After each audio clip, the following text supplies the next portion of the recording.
If you've seen our conversations with top election officials in key battleground states, then you've heard their warning that the one thing that concerns them most heading into Election Day is the spread of disinformation to voters. In the midst of a pandemic and an already confusing voting process this year, these attempts to create further confusion aimed at suppressing voter turnout, often targeted at minorities, pose a unique threat to Americans looking to exercise their right to vote. So what are the most common types of disinformation, and what's being done to combat it? We take a closer look in tonight's Ballot Watch. As Election Day approaches, it's the refrain we've heard again and again. What keeps you up at night, if anything, as it applies to this election? Well, certainly the biggest variable is misinformation. And we've done an incredible amount of investment in educating our voters to not just know their rights and their options to vote this year, but to be prepared to counter disinformation or misinformation. The thing that worries me the most is mis and disinformation about our election process. There are people trying to confuse voters. Michigan Secretary of State Jocelyn Benson says the disinformation has come in multiple forms. We've had robocalls, we have had false text messages, and various other things designed to confuse voters about their rights. Just this week, 2 right-wing operatives were indicted in Ohio for allegedly devising a robocall scheme aimed at suppressing minority votes across 5 states, placing thousands of false calls like this. Mail-in voting sounds great. But did you know that if you vote by mail, your personal information will be part of a public database that will be used by police departments to track down old warrants and be used by credit card companies to collect outstanding debts?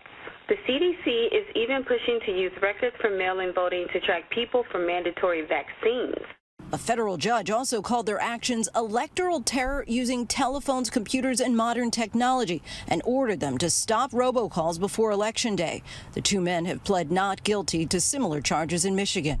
Disinformation and misinformation campaigns, along with voter depression campaigns, have been a steady part of the American political diet for generations. We also see accusations of electoral fraud, which are designed to intimidate people, along with, say, things like the closing of polling stations, very long lines. All of these things are designed to keep turnout down. The Stopping Cyber Suppression program for the nonpartisan group Common Cause focuses on combating misinformation and disinformation flourishing online. Disinformation is inaccurate information that is produced by a bad actor to try and harm someone. And then misinformation is kind of the same incorrect information, but presented accidentally, usually, or without an attempt to cause harm. Some of the common disinformation tactics that can be really damaging are, 1, social media posts that tell people the wrong date or time or way that they can actually vote. We've seen disinformation targeted towards what's happening with the coronavirus pandemic and falsely claiming that because of social distancing, there's some changes that are happening in our system in terms of when and where to vote. As voters navigate an already confusing election season, some states are using outreach efforts to help identify false information ahead of Election Day.